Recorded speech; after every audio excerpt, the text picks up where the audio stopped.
La vérité, rien que la vérité. Votre chaîne YouTube dédiée aux amoureux de la vérité.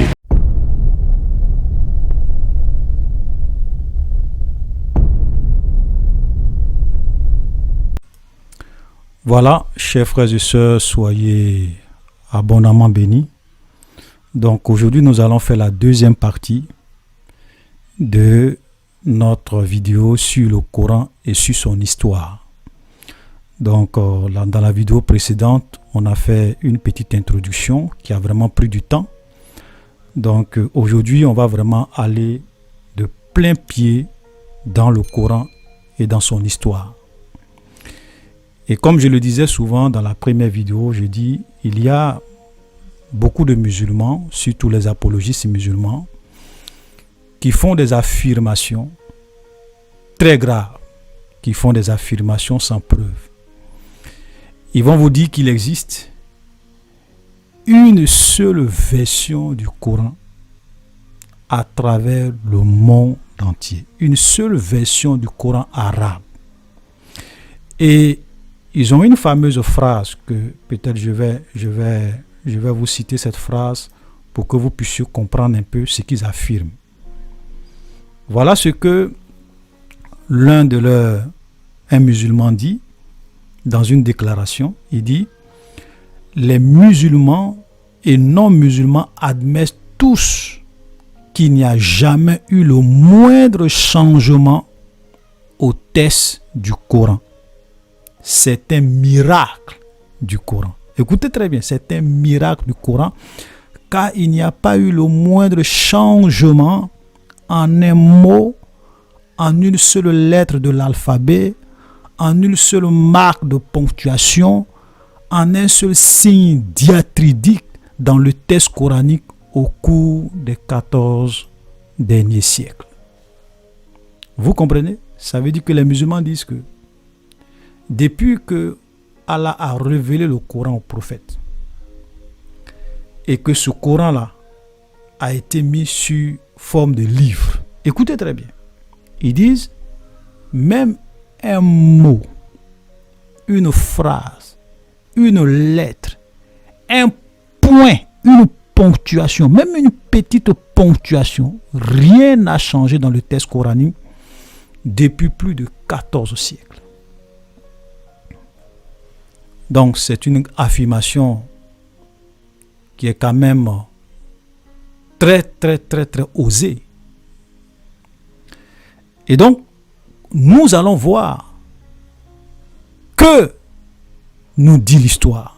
C'est quoi l'histoire du Coran? Est-ce que c'est vrai ce qu'ils affirment? Pourquoi les musulmans disent ça? Parce que quand vous lisez la sourate 15, le verset 9, Allah a promis aux musulmans et Allah a dit aux musulmans que lui, Allah, il est le garant du Coran contre toute modification et toute altération. C'est-à-dire que Allah a dit qu'il va garantir toute l'intégralité et la totalité du Coran et que aucune modification, aucune altération dans le Coran ne sera possible parce que c'est lui, Allah, qui va veiller sur ça.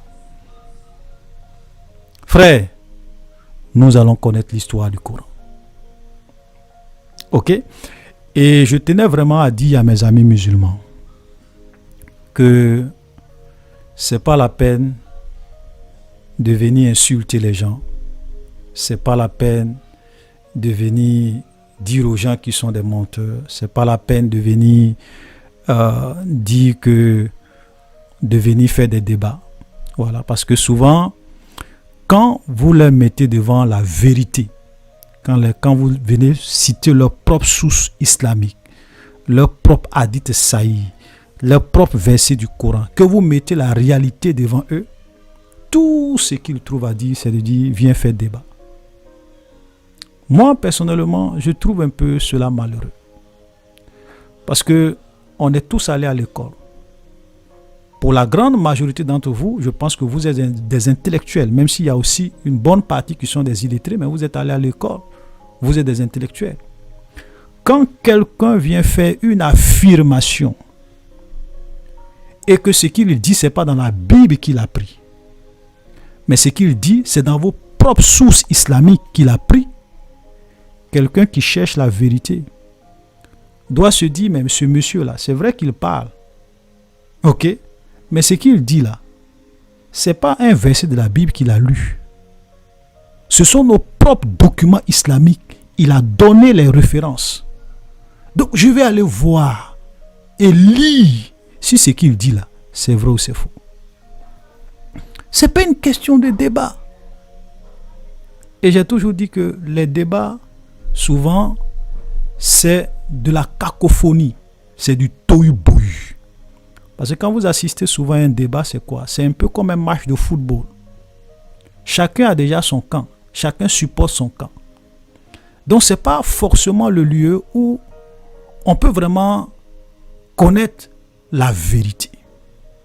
Regardez un peu les témoignages, quelques témoignages des musulmans que j'ai mis sur ma page qui se sont convertis au christianisme.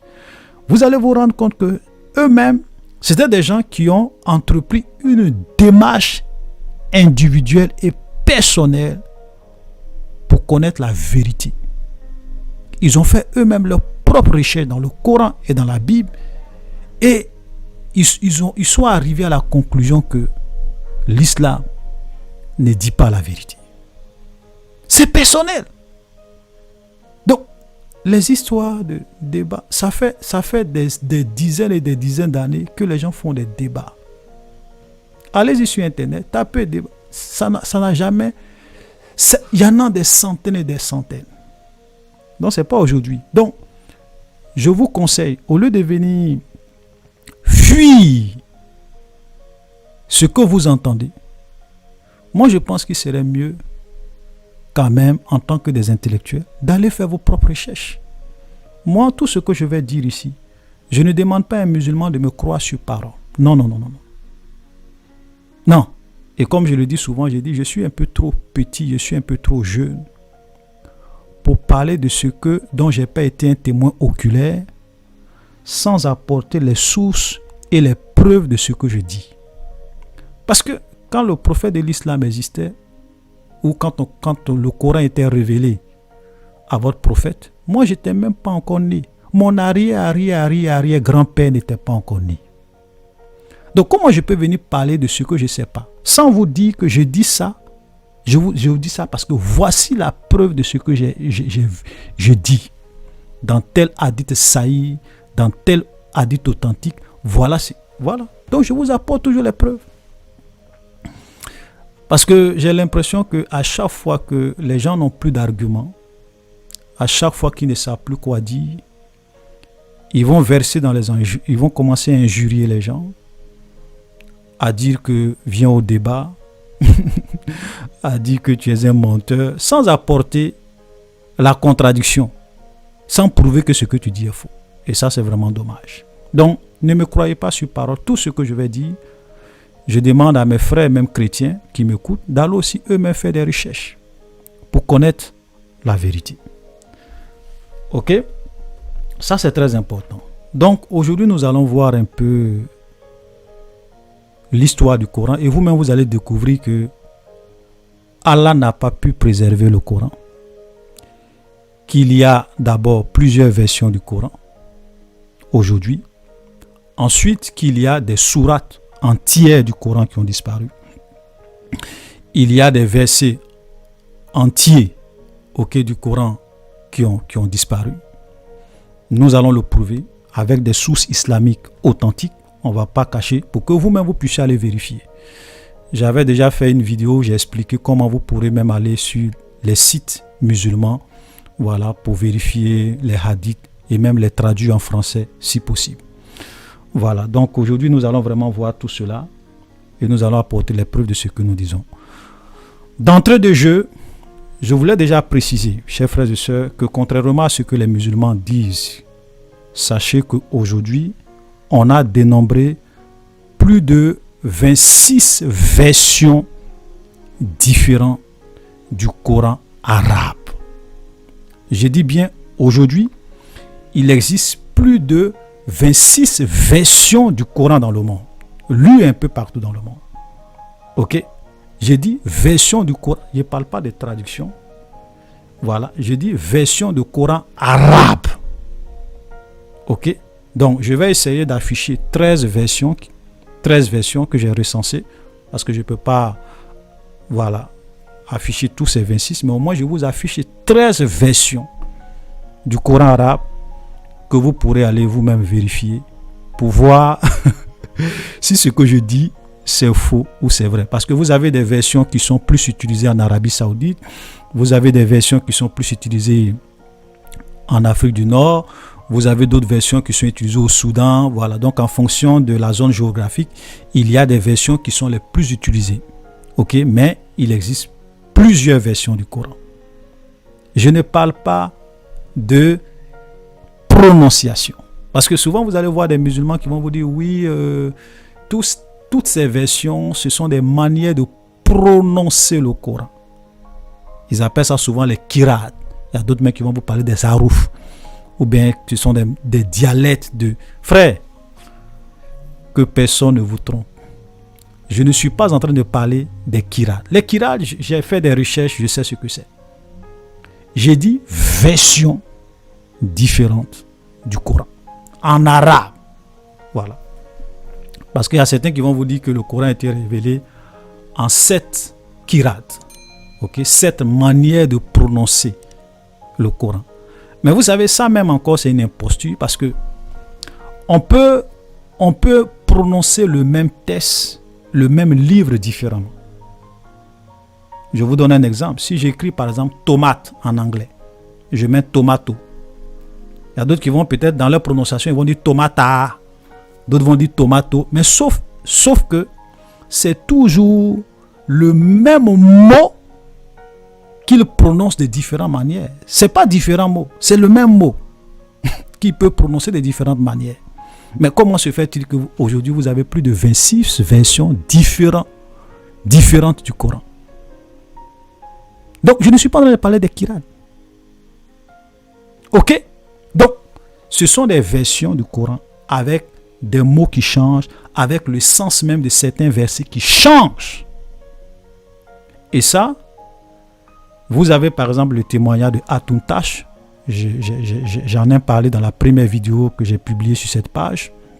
Voilà, où j'ai aussi parlé de l'histoire du Coran, qui était une musulmane et qui a été frappée et surpris de découvrir que tout ce qu'on lui avait enseigné là, qu'il y a une seule version du Coran, c'était faux. Et elle a commencé à faire des recherches, à recenser les différentes versions du Coran et à réellement lire, faire des comparaisons mot pour mot, phrase pour phrase, sourate par sourate, et elle a constaté des variations extraordinaires. Et un jour même, parce qu'aujourd'hui elle est chrétienne, elle s'est convertie parce qu'elle a compris que l'islam, c'est une fraude. Ok? Et elle a pris ces versions-là et elle est allée sur la place publique en Angleterre, ok? Et elle a commencé à défier les musulmans pour leur dire: j'ai avec moi ici 26 versions du Coran, vous dites quoi? Regardez un peu cette vidéo. Tash and Jay Smith went to Speaker's Corner with 26 different Arabic Qurans. Not 26 different translations, 26 different Arabic Qurans. Donc, vous comprenez? Ça, c'est Hatun Tash. Et souvent, il y a des musulmans qui venaient qui disaient oui, mais non. Il y a d'autres qui disaient c'est faux. Elle a dit bon, ok, faut lire ce verset de telle sourate. Le gars, il lit en arabe. Il dit bon, explique. Il dit bon, voilà, prends ce deuxième Coran, faut lire le même verset, explique. Le gars, il est étonné. Il y a d'autres mecs qui étaient tellement choqués. Ils disent non. Il y a un qui est faux. Ça là, c'est faux, c'est pas vrai. Parce qu'eux-mêmes se rendent compte que c'est pas les mêmes choses. Frère, il n'y a pas une version unique du Coran. Aujourd'hui, on a recensé au moins 26 versions différentes du Coran. Ok, donc il faut que ça soit vraiment clair. Maintenant, on va essayer vraiment de voir un peu l'histoire. D'où ça vient tout ça? Ok, d'où ça vient tout ça? Donc, je vais vous faire écouter un monsieur, voilà, qui est très pointu dans ce domaine. Nous allons l'écouter attentivement, ce qui va dire un peu sur l'histoire du Coran et des différentes versions du Coran. Et nous allons revenir après, juste après son intervention.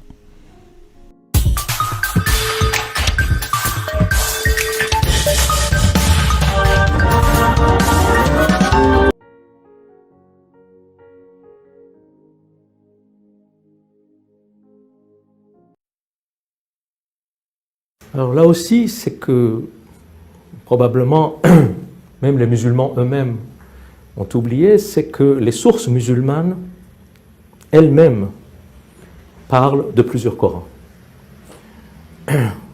Alors, le sujet devient tabou à partir, disons, du 5e, 4e, 5e siècle de l'islam.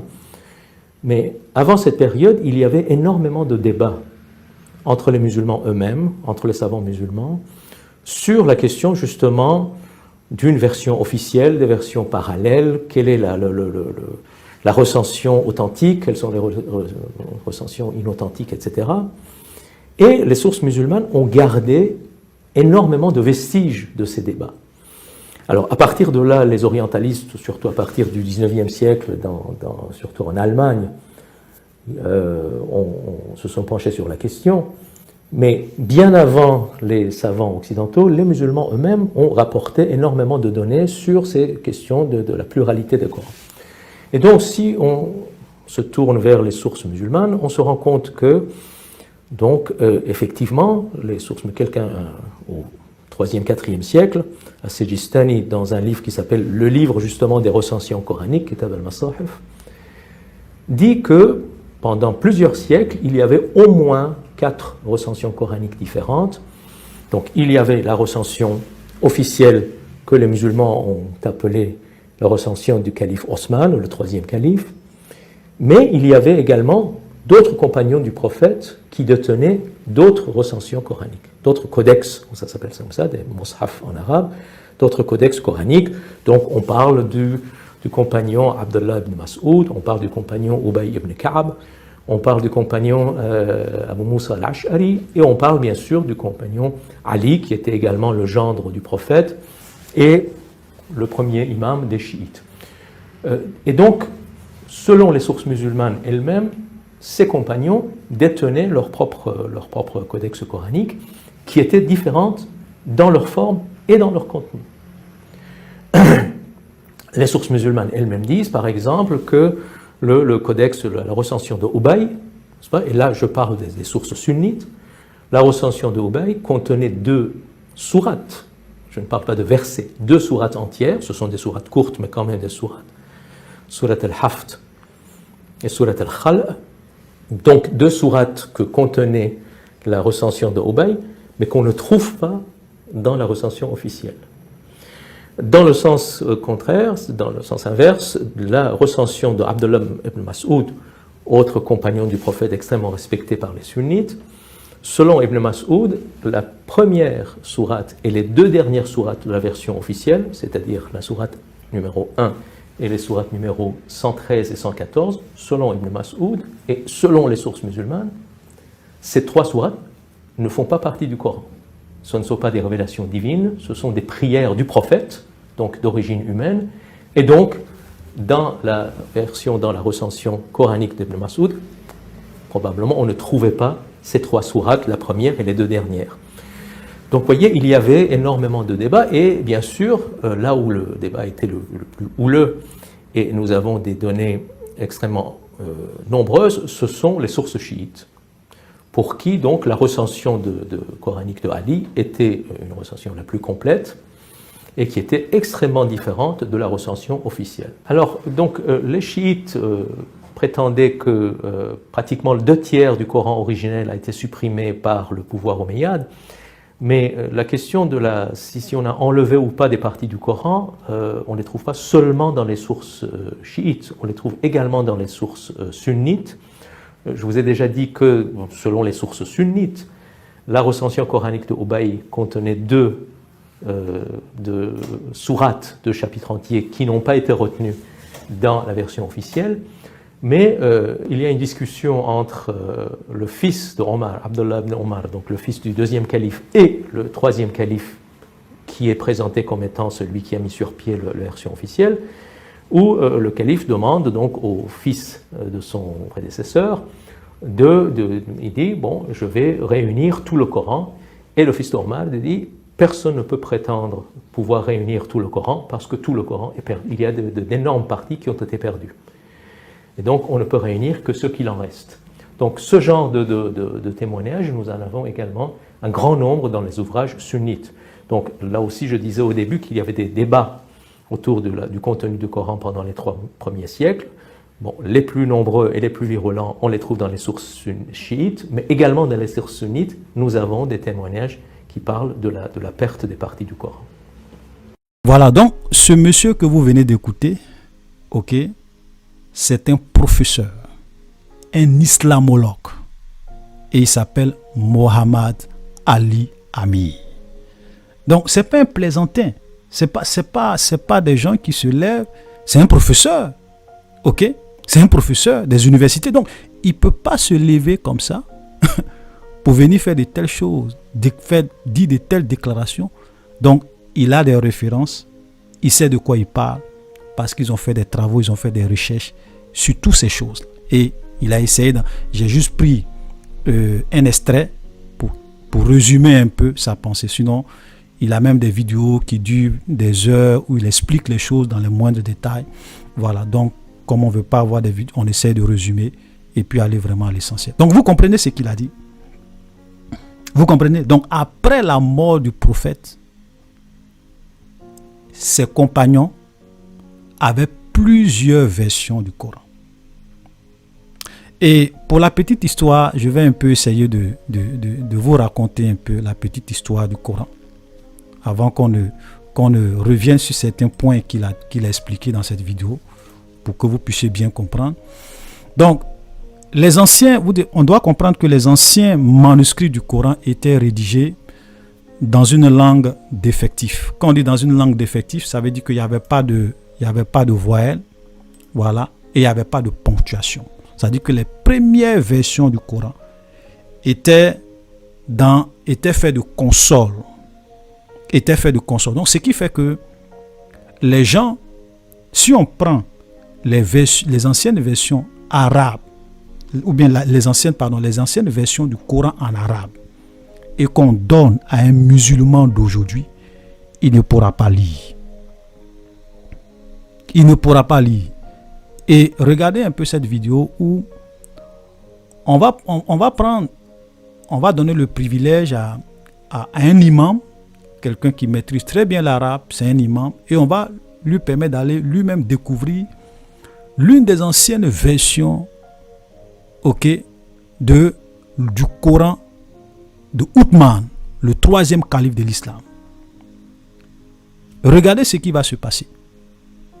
Vulgate ousmanienne, objet de foi autant que de pouvoir, fut portée au rang d'objet de dévotion par la tradition musulmane. Dans la mosquée Al-Hussein du Caire, un exemplaire du Coran attribué à Ousmane serait gardé derrière cette porte que les fidèles embrassent.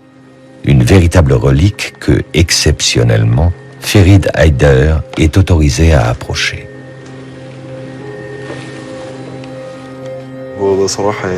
À vrai dire, c'est un très grand moment pour moi. Ceci est bien l'un des exemplaires du Coran qui a été écrit à l'époque d'Ousmane. Que Dieu soit satisfait de lui. Tout simplement, on s'accorde pour dire que ce Coran est l'une des 6 copies que le calife Ousmane avait ordonné d'écrire. On peut voir les pages et prendre connaissance de cette écriture. Il est grand au nom d'Allah. Il n'y a ni ponctuation ni voyelle. Bismillah.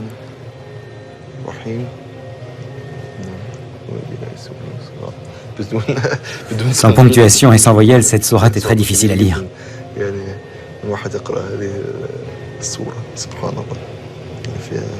Je peux voir la dernière page?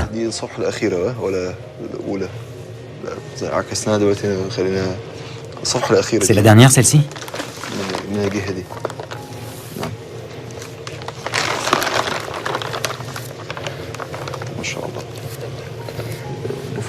C'est la dernière. C'est la sourate An-Nas, les hommes, n'est-ce pas? Oui, gloire à Dieu. C'est grandiose, c'est incroyable quand on y pense. Que ce Coran ait été écrit de la main de l'un des vénérés compagnons. Que Dieu soit satisfait d'eux. Il y a d'autres informations que l'on doit connaître au sujet de ce Saint Coran? Ce Coran pèse 80 kg. 80 kg, c'est très lourd. Oui, c'est très lourd. Et il fait combien de pages? 1087 feuillets. Combien?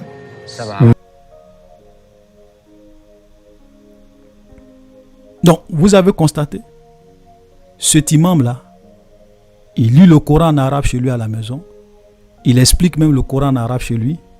Voilà. Mais là, il est devant considéré comme l'une des anciennes versions du Coran.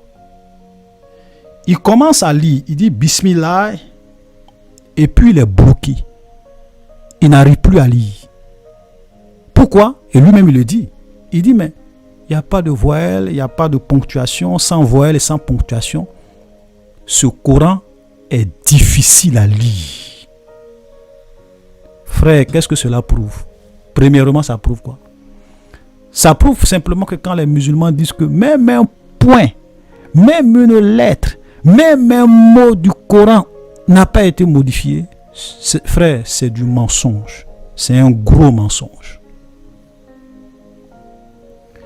Parce que si moi tout à l'heure je prends cette Bible et que je dis cette Bible-là est la copie de l'original, et que quand tu prends cette copie, ok, elle ne diffère en rien de l'original. C'est-à-dire que point pour point, mot pour mot, lettre pour lettre, voyelle pour voyelle, phrase pour phrase, c'est la copie exacte de l'original.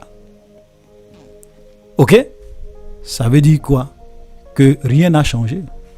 Mais comment se fait-il que cet imam n'arrive pas à lire ce Coran arabe? Ça veut simplement dire que le Coran que les musulmans lisent aujourd'hui, il y a eu une modification. C'est-à-dire que les gens ont ajouté des voyelles, ils ont ajouté une ponctuation. Ok? On est en train de parler de la modification. Je ne suis pas encore en train de parler de la falsification. Parce qu'on peut modifier quelque chose sans forcément changer le sens de la chose. On est d'accord.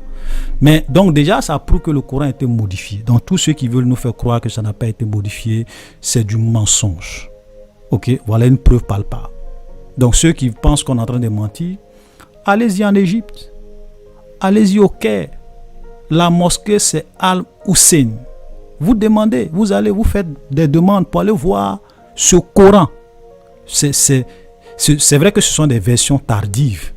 Parce que on l'a dit, ce sont des versions tardives, mais on considère que c'est quand même l'une des anciennes versions. Ok? Et essayez de lire. Et venez nous dire que si le Coran que vous lisez, la version du Coran en arabe que vous lisez à la maison, c'est la même chose que cette version du Coran là. S'il n'y a pas un seul point qui a changé. Ça, c'est du mensonge. Le Coran a bel et bien été modifié. Il y a eu un travail qui a été fait là-dessus. Et qu'est-ce que l'histoire nous dit? On dit l'écriture pleine a été achevée à la fin du 9e siècle. C'est-à-dire que comme les gens avaient du mal à lire, donc ils ont essayé d'ajouter des voyelles pour que les gens puissent lire. Donc ils ont commencé à ajouter des voyelles, à modifier le texte original et à ajouter des voyelles pour que les gens puissent lire. Et également, ils ont commencé aussi à mettre des ponctuations. Et c'est seulement en 1924 à l'université de Al-Azhar au Caire que la ponctuation du Coran a été terminée. Vous comprenez? Donc, pour des gens, si ce que je dis est faux, allez-y demander à vos grands docteurs islamiques. En quelle année la ponctuation dans le Coran est finie? C'est en 1924. Ça fait même pas un siècle encore. Frère, voilà la vérité sur l'histoire du Coran. Vous comprenez? Donc, vous voyez très bien qu'il y a une modification. Et puis, une autre preuve de la falsification et de la modification du Coran, c'est quoi? C'est que en 1972, la mosquée de Sanaa au Yémen s'effondre et on trouvera des milliers de parchemins coraniques. Les scientifiques ont daté du 1er siècle, les ont datés du 1er siècle de l'Égypte. Donc, il va avoir, les gens vont découvrir des anciens manuscrits du Coran. Lorsque la mosquée du Yémen va s'effondrer, c'est ce qu'on appelle les manuscrits de Sanaa. Et les scientifiques ont pris ces manuscrits et ils ont daté ce que j'ai dit là. Je ne suis pas en train d'inventer quelque chose. Vous pourrez aller faire des recherches.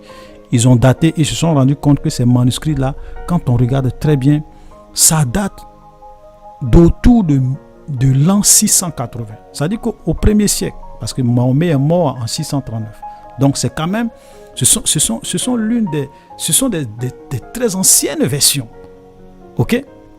Et regardez ce que les gens ont découvert sur ces manuscrits. On a découvert des manuscrits qui présentent une version différente du Coran actuel avec plus de 750 variantes.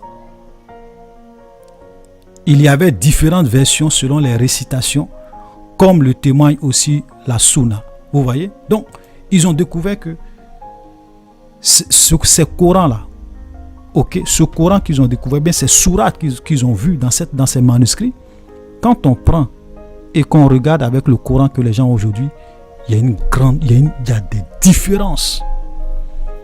Ils ont noté au moins près de 750 variations. Frère, vous comprenez? 750 variations. Et là, frère, parce que quand ils ont découvert ces manuscrits, ils se sont rendus compte qu'il y avait deux couches.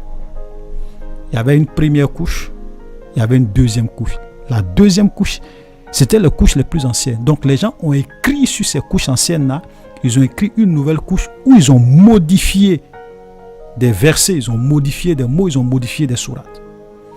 Mais quand les gens sont allés regarder dans la deuxième couche, c'est là qu'ils se sont rendus compte que par cette deuxième couche, par rapport à ce que les gens ont mis là-dessus, il y a une grande différence.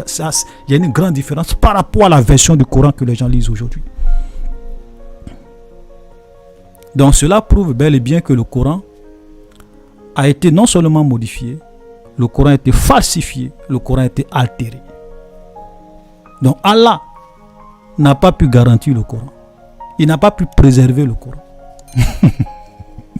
Frère, voilà la vérité. Et nous allons par exemple écouter un docteur. Lui, on appelle le docteur Shabir Ali. C'est un grand défenseur de l'islam. C'est un musulman, c'est un docteur islamique. Et je dis, quand des gens comme les Shabir Ali parlent, vos petits oustas d'Abidjan doivent la fermer. Quand les gens comme les docteurs Shabir Ali parlent, vos plaisantins comme les Abdul Majid doivent la fermer. Allez-y sur Google, tapez docteur Shabir Ali, vous allez avoir son profil. C'est pas un plaisantin. Il sait de quoi il parle. Et là, dans cette vidéo, vous allez voir que lui-même il reconnaît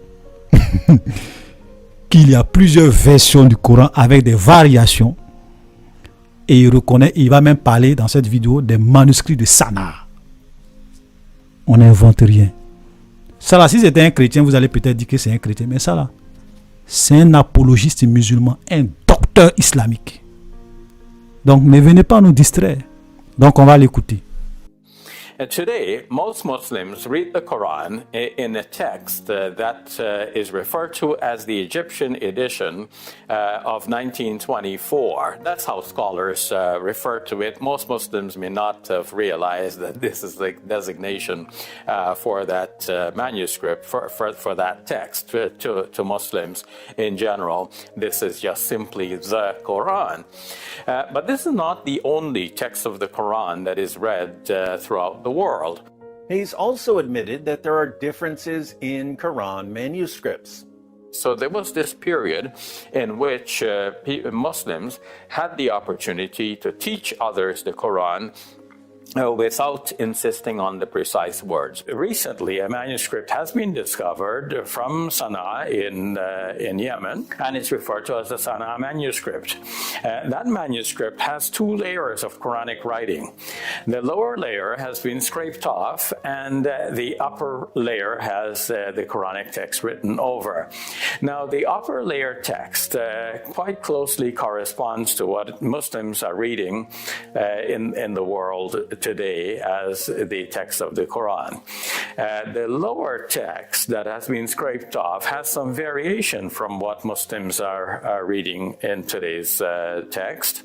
What's disturbing is that even when someone like Dr. Shabir Ali admits that there are different Arabic Qurans, and even when he admits that there are differences in the manuscripts, the Muslims in the comments section are still claiming that all Shabir really means is that there are different pronunciations of the same Arabic words. That's all he means. No, that's not what he means, my Muslim friends. Feel free to contact him and ask him. Send a message to Dr. Shabir Ali and ask. Donc, vous comprenez clairement que ce que le professeur islamologue disait, il n'était pas en train d'inventer quelque chose. C'est la vérité. Ok?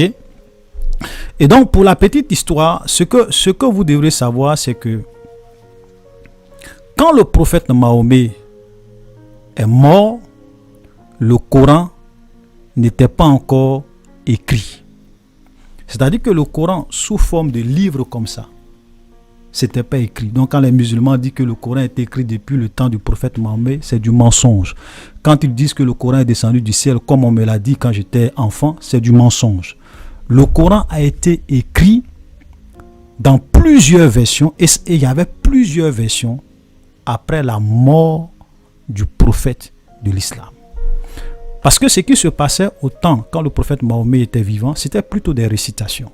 C'est-à-dire que il recevait la révélation du Coran par ce que eux appellent l'ange Gabriel, mais nous pensons que c'est pas l'ange de Dieu, c'est pas un ange de Dieu, c'est un ange du malin, ok, voilà, qui lui donnait de fausses révélations. Donc, quand il recevait ces révélations, il récitait et il enseignait ça aux gens. Et il y avait des gens qui mémorisaient.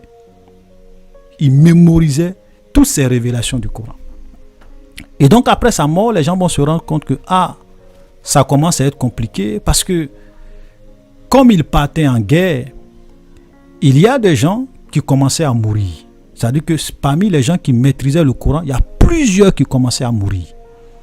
Donc, les califes à cette époque, c'est-à-dire que ceux qui ont pris la place du prophète, vont décider vraiment d'écrire le Coran pour préserver le Coran, pour ne pas que le Coran puisse disparaître. Ok? Mais ce qui s'est passé, c'est que il n'y a pas eu de consensus. Voilà, il n'y a pas eu de consensus. C'est-à-dire que eux tous, puisque Ali avait sa version du Coran, Ibn Masoud avait sa version du Coran, et comme on appelle Ubay avait sa version du Coran. Donc, les grands compagnons du prophète ont commencé eux-mêmes à écrire et ils avaient leur propre version du Coran. Ok? Et les choses ne concordaient pas. C'est ce que ce professeur islamique est en train de vous dire. Il y avait des divergences. Il y avait des divergences. Donc, par exemple, comme il le dit, il dit la recension de Ubay. Le professeur tout à l'heure a dit que dans la recension de Ubay, il y avait 2 sourates qui ne se trouvent pas dans la version officielle. C'est-à-dire que quand on dit la version officielle, c'est la version de Uthman. Ok, Uthman, c'était le 3e calife de l'islam. Parce que quand le prophète est mort, il y a eu Abaka qui était le premier calife. Après lui, il y a eu Omar qui était le 2e calife. Il a été assassiné. Après lui, il y a eu Uthman qui était le 3e calife. Lui aussi même, il a été assassiné. Tu vois? Donc, quand on est arrivé sur le 3e calife de l'islam, lui, il a décidé vraiment d'imposer lui sa version du Coran. Mais comme il le dit, la version ou bien la recension, quand il parle de recension ou bien de codex coranique, c'est la même chose. C'est-à-dire que la version de Ubay était l'un des proches collaborateurs, l'un des grands récitateurs du Coran. Lui, dans sa version, il y avait 2 sourates qu'on ne retrouvait pas dans la Vulgate de Uthman, ou bien dans la version de Uthman. Et il dit également que selon la recension de Ibn Masoud, ok, la sourate 1 et la sourate 113 et la sourate 114 ne sont pas vraiment des révélations divines. C'est-à-dire que ce n'est pas des sourates qui doivent faire partie du Coran. Pourquoi? Parce que ce n'est pas des révélations divines, ce sont des prières du prophète. Donc des révélations humaines. Quand quelqu'un prie, c'est un homme qui prie. Ça, on ne peut pas dire que c'est une révélation de Dieu. Donc ça ne devrait pas faire partie. Ça veut dire que la sourate 114, 113 et la sourate 1 ne devraient pas faire partie du Coran. Et ça ne faisait pas partie dans la version de Ubay. Mais qu'est-ce que Othman a fait? Et même encore, il y avait aussi la version de Ali, qui était le gendre du prophète. Ali, normalement, quand le prophète est décédé, c'est Ali qui devrait être le premier calife de l'islam. C'est-à-dire que c'est lui qui devait prendre sa place. Mais il y a eu des conflits, il y a eu des problèmes et ils l'ont écarté. Et c'est comme ça que la division, il y a eu une division. C'est pour cela qu'aujourd'hui, vous avez les sunnites. Quand on parle des sunnites, c'est ceux qui ont suivi les Abaka, les Oumar, les Othman. Et le gendre Ali, ok, ce sont les chiites. Ok, donc vous voyez qu'il y a entre les sunnites et les chiites, le courant ne passe pas toujours. Voilà. Donc ça a commencé par là. Donc il y a une division. Et Ali avait lui-même sa propre version du Coran. Et la version du Coran de Ali était plus complet, plus volumineux. C'est ce qu'il dit, c'est ce que le professeur islamique il dit. 2/3 du Coran d'Ali, ok, 2/3 du Coran d'Ali ne se retrouvait pas dans la version de Othman. Vous imaginez? Ça veut dire que la version du Coran la version actuelle du Coran, c'était 1/3 de la version de quoi? De Ali. Et donc, comme Othman, qui était le 3e calife de l'islam, a vu ça, il était obligé maintenant d'imposer lui sa version par la force. Et c'est comme ça qu'il a brûlé les autres versions du Coran. La version du Coran des autres compagnons du prophète, il les a brûlés. Et il a imposé lui sa version. Puisque c'était lui qui était le 3e calife. Il avait l'armée, il avait le pouvoir politique. Donc, il a brûlé les autres versions. Et il n'a pas voulu que les autres versions puissent exister. Mais vous savez, même souvent si tu brûles, est-ce que tu peux tout brûler? Voilà l'histoire. Et comme le professeur le dit, il y a une conversation entre le fils du 2e calife de l'islam et le fils entre le fils du 2e calife de l'islam et le 3e calife de l'islam qui lui dit, au moment où il est en train de rassembler, il faut qu'on rassemble le Coran. Et qu'est-ce que le fils du 2e calife lui dit? On ne peut pas rassembler tout le Coran parce qu'une grande partie du Coran est perdue. On ne peut rassembler que ce que nous avons. Frère, voilà l'histoire du Coran. Donc quand les musulmans sont là et qu'ils font des affirmations sans connaître leur propre histoire, c'est malheureux. Ils passent leur temps. Jésus est Dieu, Jésus n'est pas Dieu. Qui de Jésus, de Mohamed est le sauveur du monde. Jésus est un musulman. Au lieu de venir parler de votre histoire, des vrais problèmes, au lieu de venir enseigner les musulmans sur la vérité concernant l'islam, vous êtes en train de faire des débats de plaisanterie. Vous venez parler de la Bible, vous venez parler de Jésus, de la divinité de Jésus. Votre propre histoire, vous ne la connaissez pas. Votre Coran là, venez nous parler de l'histoire de votre Coran. Mais comme vous ne voulez pas enseigner votre histoire, nous on est là pour enseigner votre histoire. Pour que les musulmans sachent d'où vient le Coran. Allah n'a pas pu préserver le Coran. Ça c'était le côté historique. On a déjà fait 35 minutes. Et là, j'ai même pas encore commencé à lire les hadiths sahih pour vous montrer, parce que tout ça, ils vont dire que non, ce sont des histoires, où sont les preuves, bien vrai qu'on leur a expliqué les choses et on leur demande d'aller faire des recherches. Mais on va prendre les hadiths sahih, vos propres sources là, et on va vous montrer que tout ce que je viens de dire là, c'est la vérité. Il y a des sourates qui ont disparu, il y a des versets qui ont disparu. On n'est pas en train d'inventer des choses, c'est dans vos propres sources islamiques. Voilà ce qui est écrit dans Sahih Muslim. Sahih Muslim, numéro 4418. Donc quand on dit Sahih Muslim, aucun musulman ne peut venir discuter sur Sahih Muslim. C'est authentique, c'est vrai. Ok? Donc voilà ce qu'il a dit. Abdul ibn Abbas a rapporté. Umar ibn al-Khattab. Ok?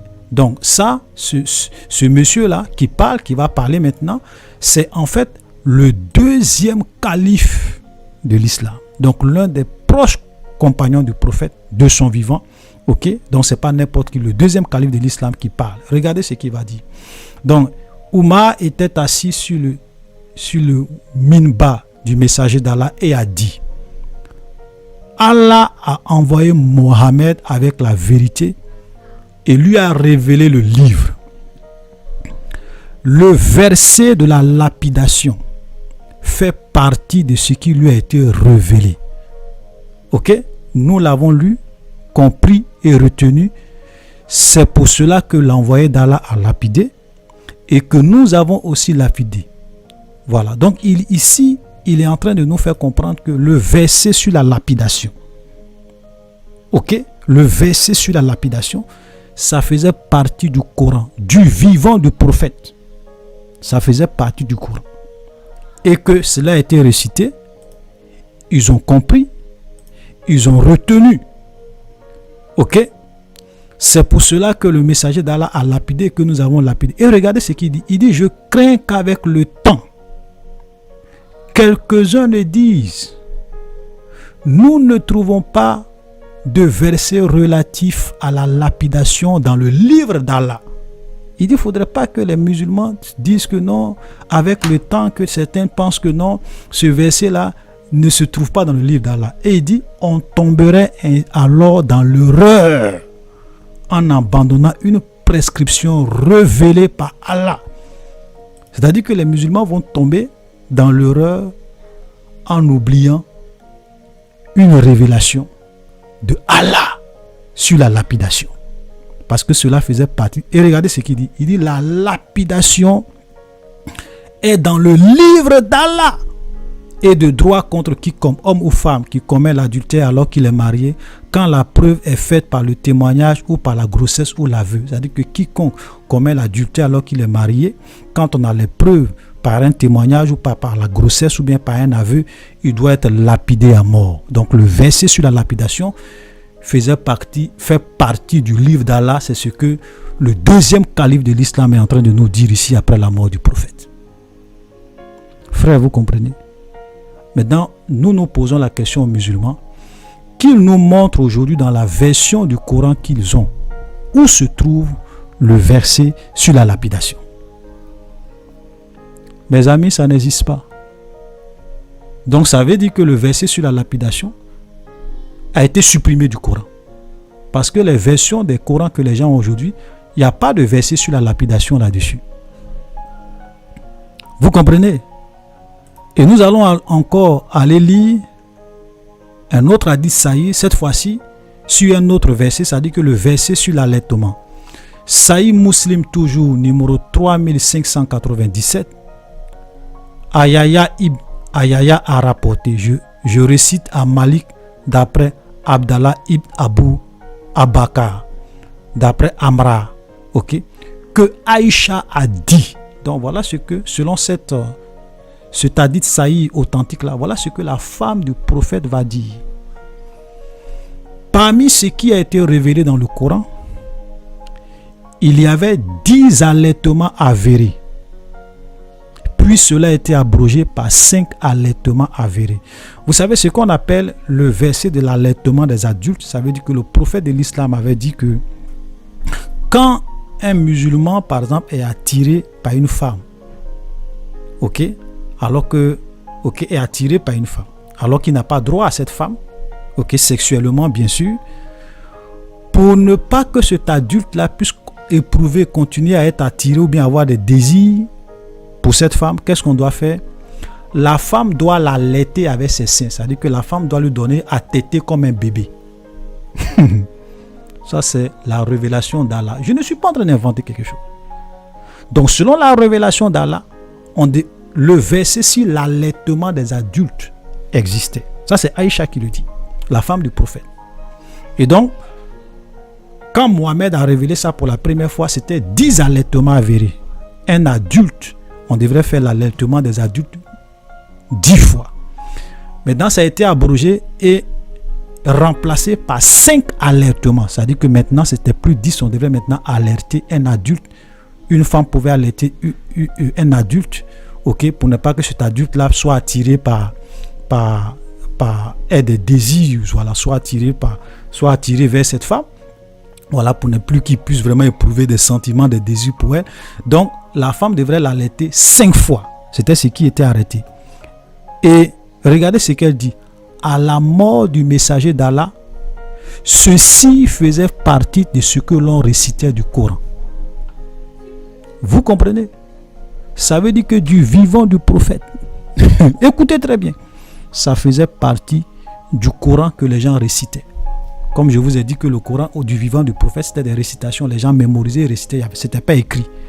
Voilà ce que Aïcha dit. Maintenant, nous nous posons la question aux musulmans. Le verset sur l'allaitement des adultes, le verset sur la lapidation, ça se trouve où dans le Coran que vous avez aujourd'hui? Cela prouve quoi? Cela prouve qu'en réalité, il y a des versets entiers qui ont disparu du Coran. Ça, c'est un fait. Sahih Muslim.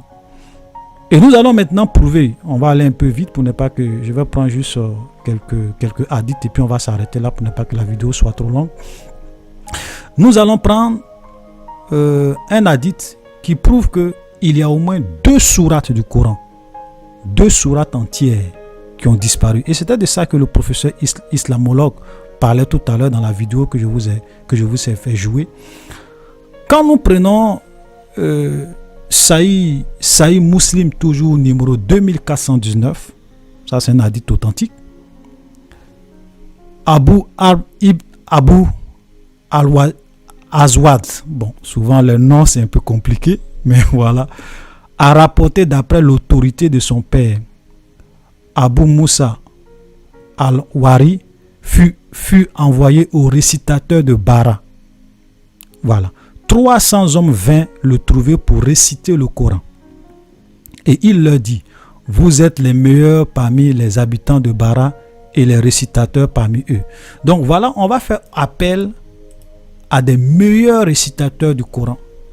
Ok, à des meilleurs récitateurs, c'est-à-dire que des gens qui avaient mémorisé le Coran, qui maîtrisaient le Coran, ok, du vivant du prophète.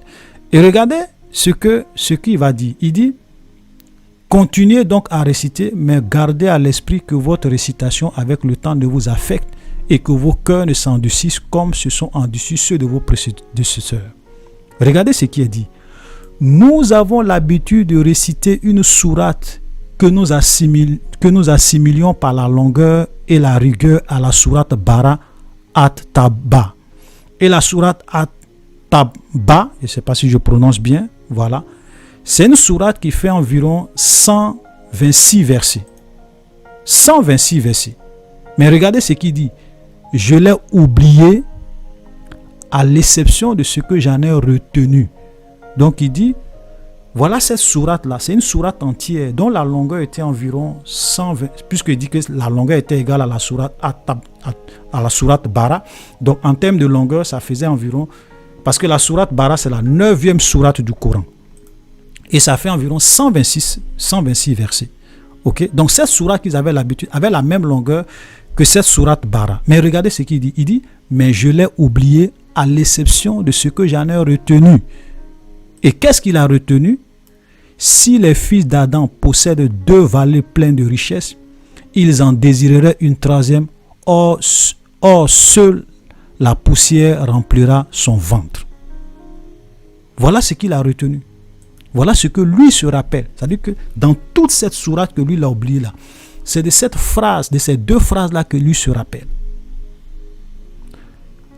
Maintenant, moi je demande aux musulmans de nous dire la sourate où se trouve la phrase. Si le fils d'Adam possédait 2 vallées pleines de richesses et il en désirerait une 3e, or seule la poussière remplira son ventre. Dans quel verset du Coran que vous avez aujourd'hui là se trouve cette phrase? Ça n'existe pas. Donc ça prouve que quoi? Que toute cette sourate où se trouve cette phrase-là, ça a disparu. Donc toute une sourate a disparu. Une sourate entière. Cette sourate entière-là n'existe pas dans le Coran. Et il ne s'arrête pas là. Regardez ce qu'il dit. Et nous avons également l'habitude de réciter une sourate que nous assimilons à l'une des Musabiha. Bon, il y a des mots que j'ai du mal à prononcer, c'est pas grave. Vous pourrez retrouver et lire vous-même comment c'est écrit, c'est un peu compliqué. Mais regarde, il dit encore, mais je l'ai oublié à l'exception de ce que j'en ai retenu. Ô vous qui croyez, pourquoi dites-vous ce que vous ne faites pas? Cela sera consigné comme un témoignage vous incombant et vous en rendez compte au jour de la résurrection. Cette phrase entière, ou bien ces phrases entières que je viens de citer là, c'est vrai qu'on peut trouver quelques phrases comme ça dans certaines sourates, mais vous n'allez pas trouver cette phrase entière que je viens de citer là dans une seule sourate. Dans une seule sourate, vous n'allez pas trouver cela. Alors que lui dit ça se trouvait dans une sourate à part entière. Donc que les musulmans nous disent ou dans quelle sourate du Coran on peut trouver la phrase, toute cette phrase là. Ô vous qui croyez, pourquoi dites-vous ce que vous ne faites pas? Cela sera consigné comme un témoignage vous incombant et vous en rendrez compte au jour de la résurrection. Qui nous montre cette sourate? Ça n'existe pas encore. Donc qu'est-ce que cela prouve? À partir de ce hadith sahih, cela prouve quoi? Qu'il y a 2 sourates entières du Coran qui n'existent pas dans le Coran d'aujourd'hui. Vous comprenez? Il y a d'autres. Je n'ai pas envie de continuer à citer parce que la vidéo sera longue. Donc, chers frères et sœurs, c'est simplement pour vous faire comprendre que il y a des versets entiers du Coran qui ont disparu, supprimés, perdus. Il y a des sourates entières du Coran supprimées, perdues, qui n'existent pas dans le Coran que les gens lisent. C'est-à-dire que Allah n'a pas pu préserver sa propre parole. Le Coran n'a pas pu être préservé. En plus de tout ce qu'on a dit, modification, voilà. Vous comprenez? Donc souvent quand les musulmans sont là, qu'ils parlent et qu'ils font des affirmations, le Coran que nous avons, c'est un Coran qui n'a jamais été mot pour mot, trait pour trait, point pour point, lettre pour lettre. Depuis 1400 ans, ils sont en train de mentir. La taqia, le mensonge, c'est pas vrai. Dans leur propre source islamique, c'est pas vrai. Ils le savent. Beaucoup de docteurs islamiques le savent. Ok? Voilà. Mais vous savez, comme Yassakadi pouvait le dire dans la première vidéo que j'ai dû, il dit, il y a des choses qu'on ne peut pas venir dire aux musulmans, aux jeunes musulmans, dans le public comme ça, c'est pas bon. Et qu'il faut que ça soit entre nous les experts qui discutons de ces choses. Que c'est pas sage de venir dire ces genres de choses aux jeunes musulmans en public. C'est pour cela qu'il y a des choses qui ne vont jamais vous dire. Tous vos oustas, vos docteurs, ils connaissent la vérité. Mais ils savent que s'ils font sortir ça au dehors, c'est pas bon. Donc ils vous cachent la vérité. Le Coran n'a pas été préservé. Le Coran a subi plusieurs modifications. Le Coran, Allah n'a pas pu préserver sa parole. Donc la sourate 15, le verset 9, Allah a encore menti dans ça. Allah, c'est un menteur. Voilà, donc on va s'arrêter là. Je pense que pour ne pas que la vidéo soit longue, voilà, vous avez d'autres chercheurs, d'autres historiens qui ont fait des travaux vraiment très avancés sur ces choses avec des détails encore. Bon, donc on va s'arrêter là, simplement pour vous dire que voilà l'histoire du Coran. Voilà. Le Coran a été falsifié, le Coran a été modifié, le Coran a été altéré, des versets entiers ont disparu, des sourates entières ont disparu. Voilà du Coran. Donc, le Coran n'a pas, et aujourd'hui, comme je le disais, il y a on dénombre plus de 26 versions différentes du Coran arabe. Coran arabe. Plus de 26 versions. Et je vous ai affiché au moins 13 versions pour que vous-même vous puissiez connaître le nom de ces versions et puis aller voir si ce que j'ai dit c'est faux ou si c'est vrai. Voilà, donc chers frères et sœurs, shalom et soyez bénis. Toutes la vérité, rien que la vérité. Votre chaîne YouTube dédiée aux amoureux de la vérité. C'est aussi un lanceur d'alerte qui contribue à une meilleure information des chrétiens, qui révèle et signale un état de fait mettant en lumière des fausses doctrines ou faux enseignements qui constituent une menace et véritable danger pour le peuple de Dieu.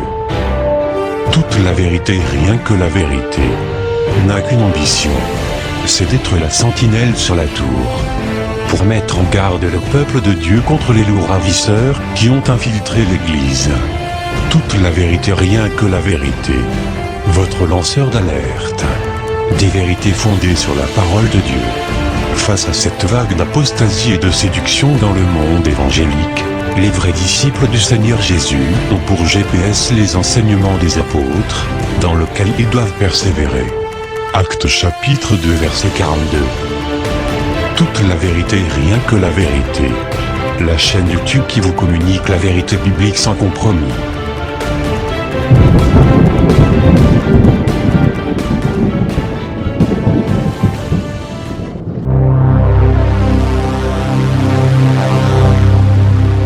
Abonnez-vous et cliquez aussi sur la petite cloche de notification pour ne rien rater de nos prochaines vidéos. N'oubliez pas de partager aussi la vidéo et de la liker.